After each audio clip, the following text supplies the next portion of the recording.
What's up, nerds? All right, so let's finish this one really quick. All right, this is him switching back to the second person. All right, he goes,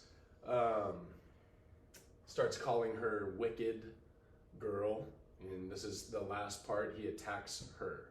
So at first he was talking to himself and he was rationalizing with himself, and you could tell he was really getting into it. But then he is very honest here in this next part, which I very much appreciate, where he just kind of lashes out at this like goddess entity in his life, this like unbelievable, unattainable woman, and he just lashes out at her again. And it just fits. And to whom now do you go, or who now will approach you? Sorry, who now will approach you? You remember he attacks that like visceral desire of a woman to be wanted. He's like, no one will ever love you. To whom will you seem, in the passive, to whom will you seem beautiful? And then whom now will you love? You remember this one? Will you be said to be of whom? So whose will you be said to be? Like, who are you going to belong to? You're not going to belong to anyone is what he's saying. It's like, yikes. And then this verb right here is to kiss. As you can see the bossia in there from Carmen 5. So this is whom will you kiss? And then he says, whose labella? Labella means lip. Labellum means lip. So whose lips? To whom lips will you mordebis? And that means bite. Yeah. So he's going into like probably, gosh, I'm just going to tell you because this is so freaking weird. My best friend Bobby, you remember me telling you about Bobby? He was so excited because the girl that he kissed bit his lip. And he was like, yeah, dude. Oh. And like me, and he like came because he was staying at our house to go on the date with her. And he was like, yeah, dude, Jordan like bit my lip. Because like, that's like cool. You guys are like, mysterious. Shut up, dude. But it's like, it's just like a thing, like a moment. And now he's like, what I'm trying to say is, he's remembering something. That's all I'm trying to say. He's like going back into it. The main reason why I'm doing this is because there are songs that do this. There are songs that do this, where they go back into like moments and they like the one that's coming in my head right now is the Bruno Mars song.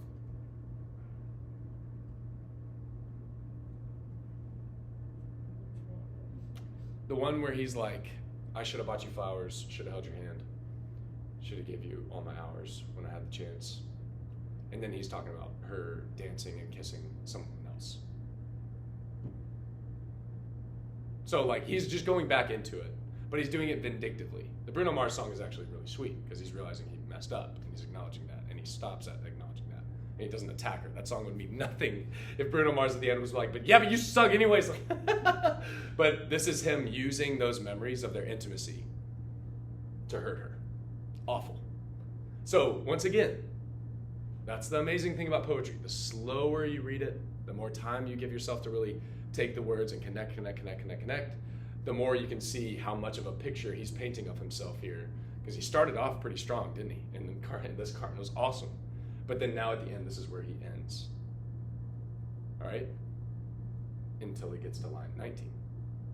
Because remember, this is a sharp switch. But you, Catullus. There you go. He says the same thing that he said before, basically, Abdura, the same imperative at least. And he, once again, at the very end, he's like, snap out of it. Please, like, get out of here. Your emotion of anger is taking over. So that's interesting. Once again, obviously lust is the number one emotion of Catullus. Right? And that's why this stuff, like, hits hard. The kissing, the bite, like, yeah, yikes. And, like, the name calling, like, the pet names. Like, it's all, like, there. And he's using all of that stuff to explain rationally. And while he explains things rationally, because he's like me, he goes into emotion.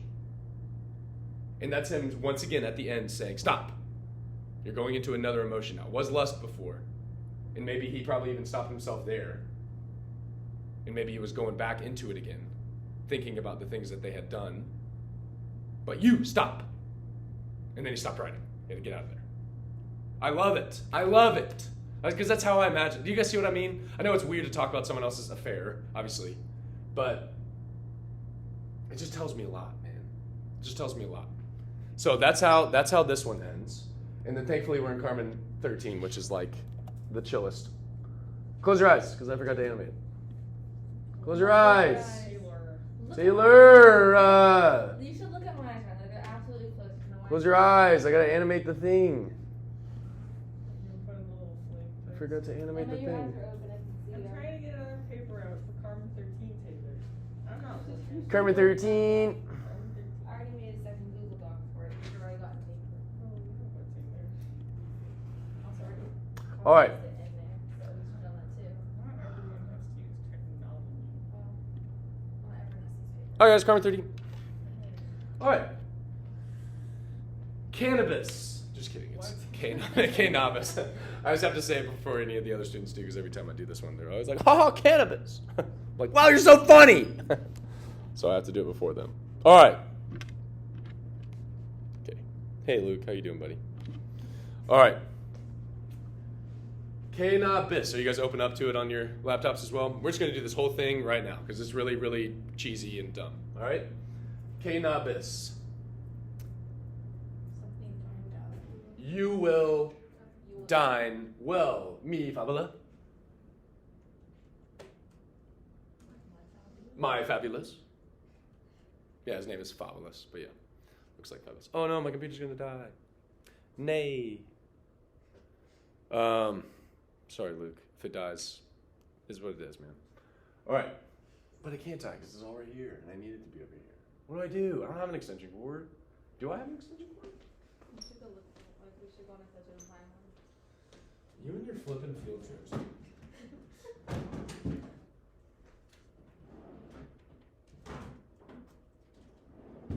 Negatory.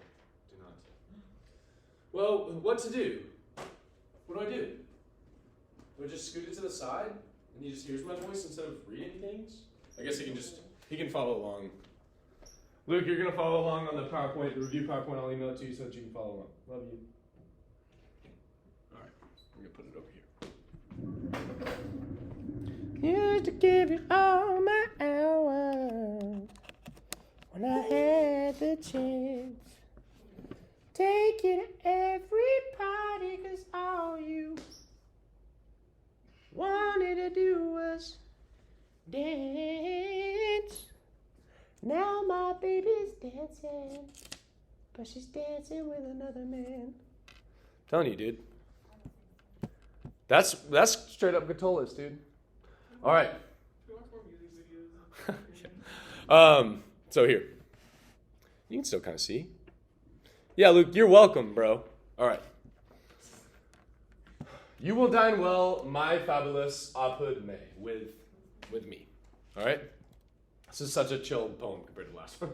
All right? And then he says this. Ooh. Paukis. They should give you some notes on this if you guys don't have them. Within a few days. Yeah, within a few days. Paukis diebus. You will dine well with me. All right? In a few days. Si. If. Ooh. If D.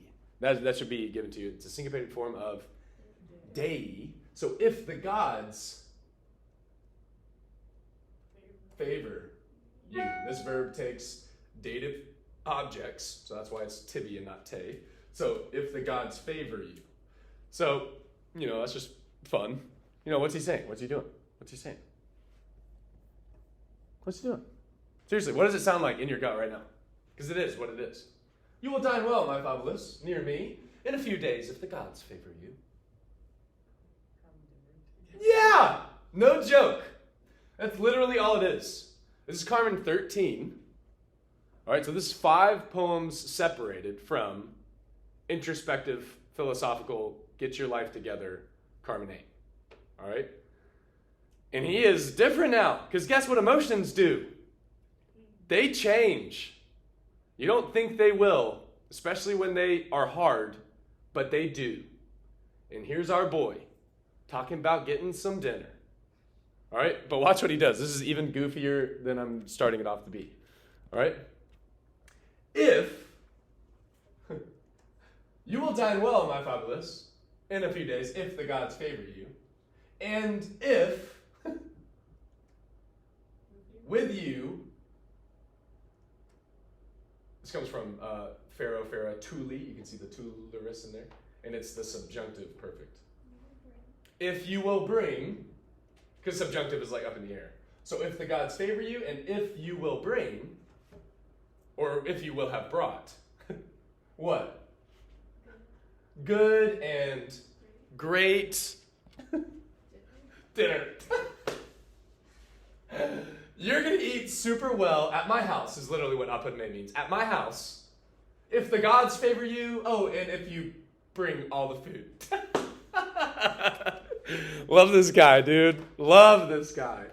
And he says, and not just the food. Not without. Yeah, you bring the food, but not without.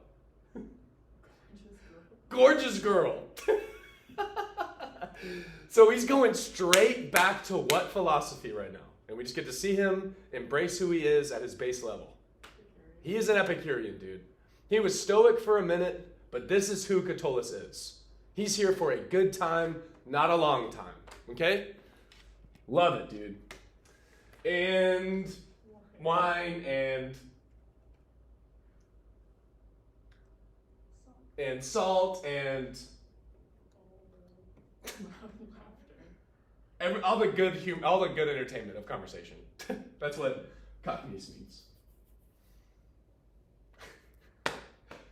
So, you're going to have a great time in my house. This is an invitation to my house. You get to have dinner with me. It's going to be so good. Just make sure you bring the food. You bring hot girls. You get us drunk. You make sure the food tastes good. Bring the salt. And make sure that you're in, best form humor-wise so that everyone's having a great time. Okay? All right, so that's really it. All right. Hike. C. Yes, so if these things, inquam. Inquit means he says, inquam is I say. What'd you say? There you go. So this is going to be an interesting little take here. All right, so if these things, you can translate I say. If I say, like that kind of thing. That kind of vibe, I mean. It's not like deco, it's different. All right? If I say, these things, atularis, it's the same one as before. Back here.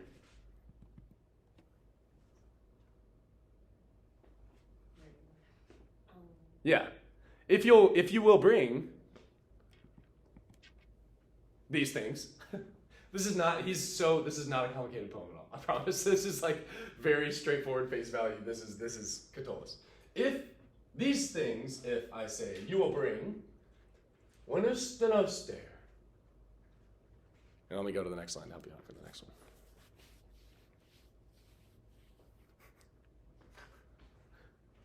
Come on, this is so funny. My little charming. Does it help you? It should help you. Yes. My charming fellow. What's he doing? What's he doing?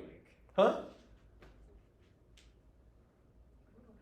Yeah, you can say whatever you want to say. He's just straight up laying it on him, dude. Yeah, you're right. I don't really know how to say it either. He's so shameless with his moochiness right now. He's just a moocher times 10 right now. All right? So if you bring these things, I say, my sweet little charming boy. All right? Que nabis pena. You will dine well. Yeah. Because, and he hits us this little thing. Yeah, I guess. Because, whoa. This is so funny, dude. I love this poem so much. Because tui Catulli, Your Catullus, I with Macron. Us-E-O-M-O. I with Macron. Yes, because your Catullus is Sacculus. Wallet is Planus is full of spider webs.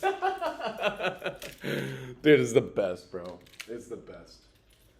All right. I don't think should be having a dinner party at his house. Well, he's just a shameless moocher, dude, and he's literally writing a public poem about it. I love it, dude. I love it.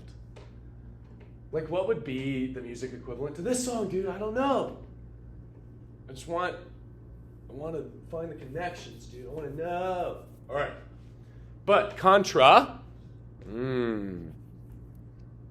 Contra here does not mean against, by the way. Yes, in return. But in return, akipies, es et, amus aegis et, on akipia. You will receive meros amores. Ooh. Pure love?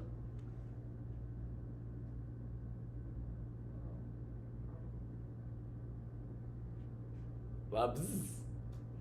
Yeah, it's plural. All right, so in return, you will receive pure loves.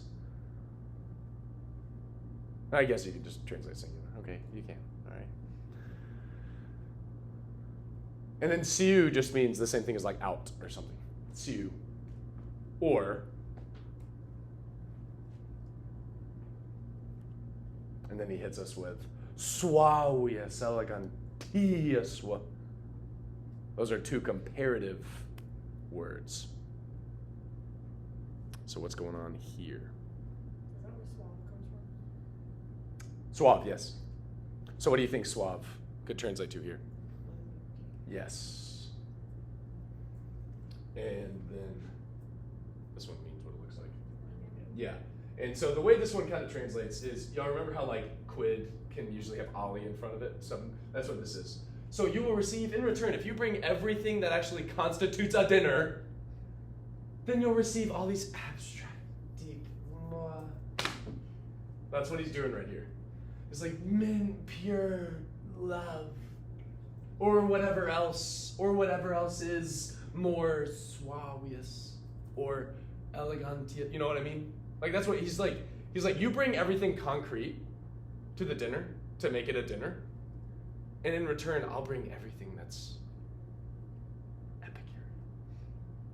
He's just so perfectly Epicurean, dude. He's flawless at it. All right? Because, and he does have some concrete things, I guess. Because, dabo, I will give unguentum.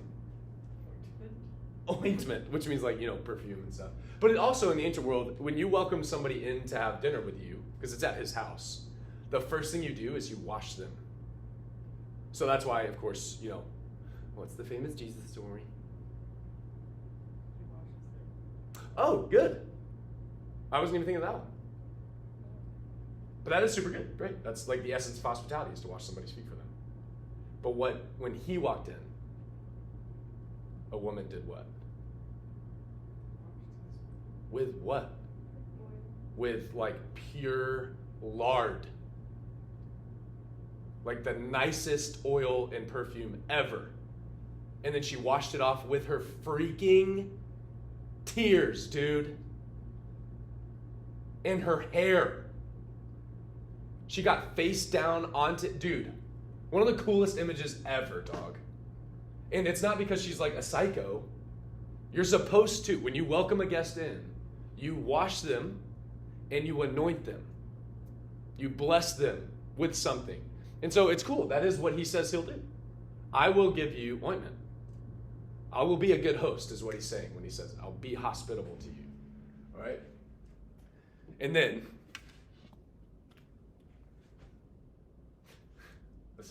she's not gone. They broke up, but they ain't gone. I will give you ointment I will give you the ointment which my girl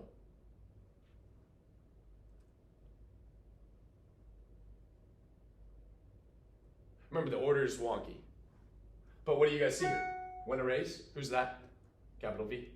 Venus, and then Cupid. And they both have nominative endings on them. And they're combined. Venus and Cupid donut runt. So I will give you ointment that Venus and Cupid gave to my girl. What's he doing?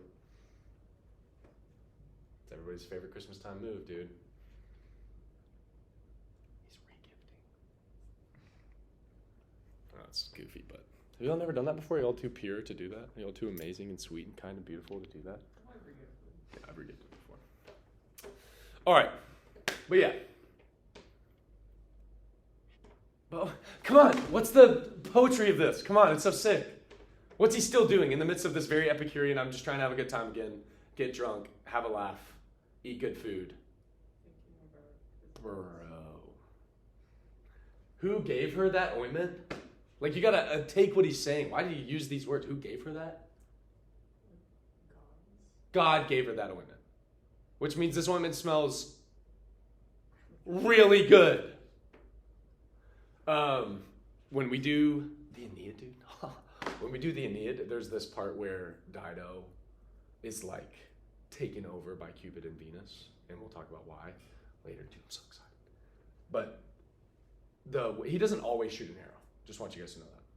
The way Cupid and Venus do it then is they send an essence, an aroma, up into her, and the aroma is what consumes her with desire for Aeneas, dude. Oh, it's so good, dude. And it's cool because like what in an offering. Like, have you guys like read, Leviticus or something? Leviticus is such a fun read, dude. It really is sick though. If you read it for like the poetic meaning of each and every step that these priests have to take, dude. Oh, if you go and just read the pages and just see like, no, it needs to be like this, and it needs to be with this kind of tree, and it needs to be this kind of an animal. And it's like if you go into the meaning of each of those things, it's just like no freaking way God was talking to them so clearly like that. Like we read those books, it's just like, oh, it's so boring.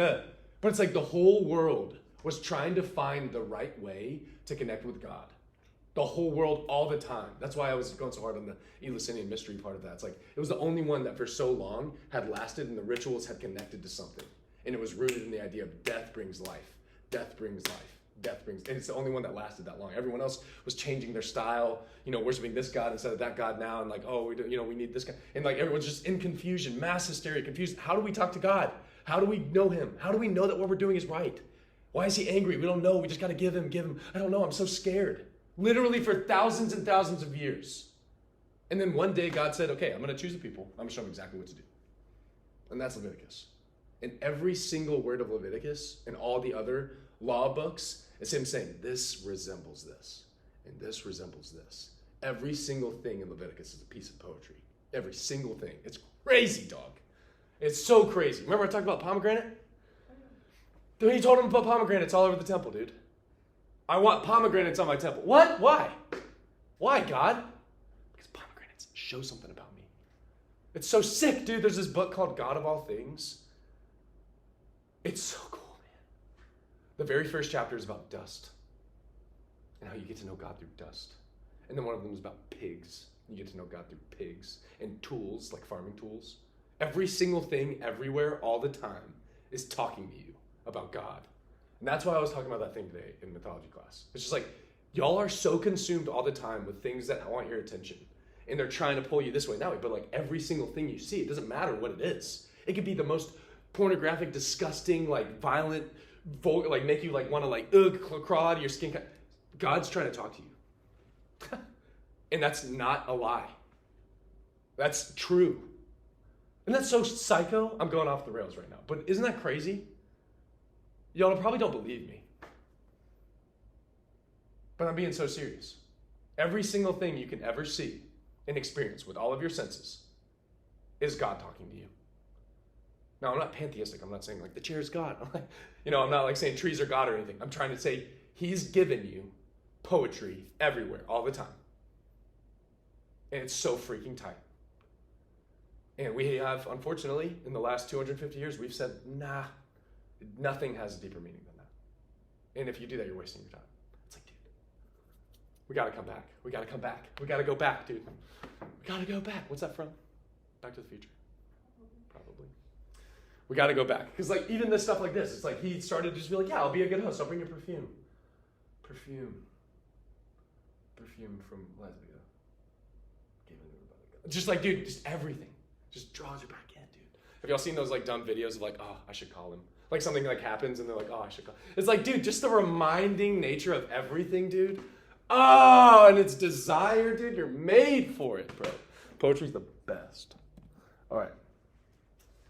Because... Wait, is that because? I can't remember. I'm, like, so not thinking about this right now. Help me out. What's going on here? Translated as it. Oh, yeah, okay. So it's the same as this one. All right. It's talking about the perfume again. It, you come. Oh, yeah. I remember. Okay. Look at this one. Look up the words in this one.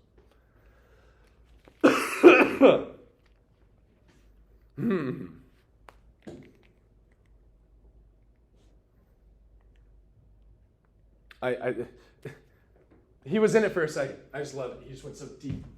He went so deep into it for a second, but then he had to come back out. Because he loves to write, and this is what's so cool about every single thing that you guys could ever do in your entire life. There are things that you love to do. There are things that just like take over your mind, they take over your heart, they take over your body. You don't feel like you're working, but you're doing something, and you just love it. It just feels so right. It feels so natural, you know, and then of course sometimes you get hard on yourself about that thing or whatever, but it is that thing. Like I'm sure you guys probably can think of one or two things, maybe not. Maybe you're like, I don't know what my thing. You'll find it, and when you do, it will be your thing, and you'll just love it so much. And it can be anything. People tell you it's got to be like something academic or athletic or like, you know, whatever. And it could be, but like it doesn't have to be. There's something that you do that you just kind of like lose yourself in it. Just don't ever stop doing that thing. Whatever that thing is, just don't ever stop doing that thing unless it's like really, really unhealthy or something like that. But what he does here, for me, what I see in him as a poet is like he can't shut it off. He can't stop writing. And every time he writes about love. He writes about the depth of his heart. And unfortunately, what do you end up tapping into when you dive deep into your heart?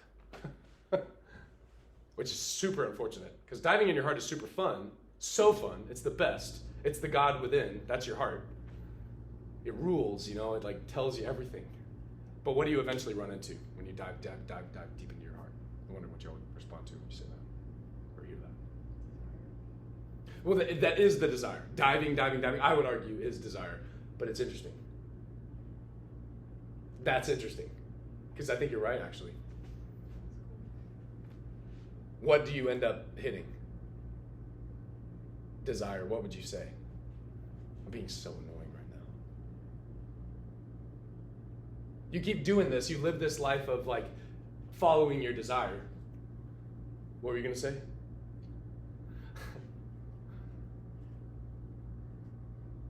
Unfortunately, what I'm saying is you eventually land at what you want.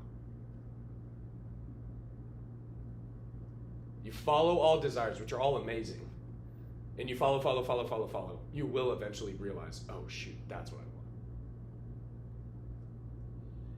want. So that's the cool thing about it. So yeah, you're right, desire. You end up at the thing that you truly most desire. There's a book about that. Oh, I forgot about this. I forget what it's called, but there's a book about this. And it's about 3 guys who finally discover this room.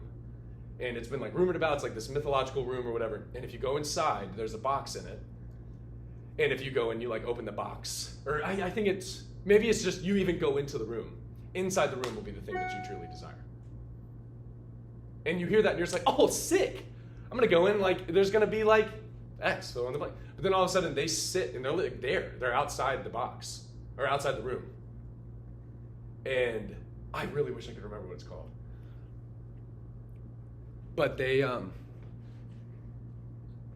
it's in that book. 2 of them say, I can't do it.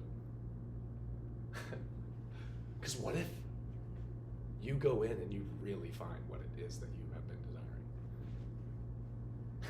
You guys are like, what are you talking about? But do you guys see what I mean?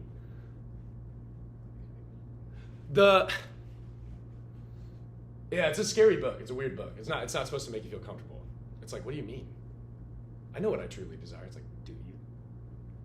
Do you know what you like truly, deeply most desire? whatever, man. Anyways, he can't shut that off, is what I'm saying. That kind of thought, he can't stop, because he eventually did in his Epicurean life, wealthy, money. He had nothing keeping him from enjoying all the riches of society. He's really, none of that matters. He can't stop coming back to this. And then he tries to escape it again with a joke, and the joke is hilarious. When you smell it, you will ask the gods in order that they might faciant. You can really not even translate it that woodenly. I'm just translating it super wooden. In order to, you ask the gods to faciant, to make you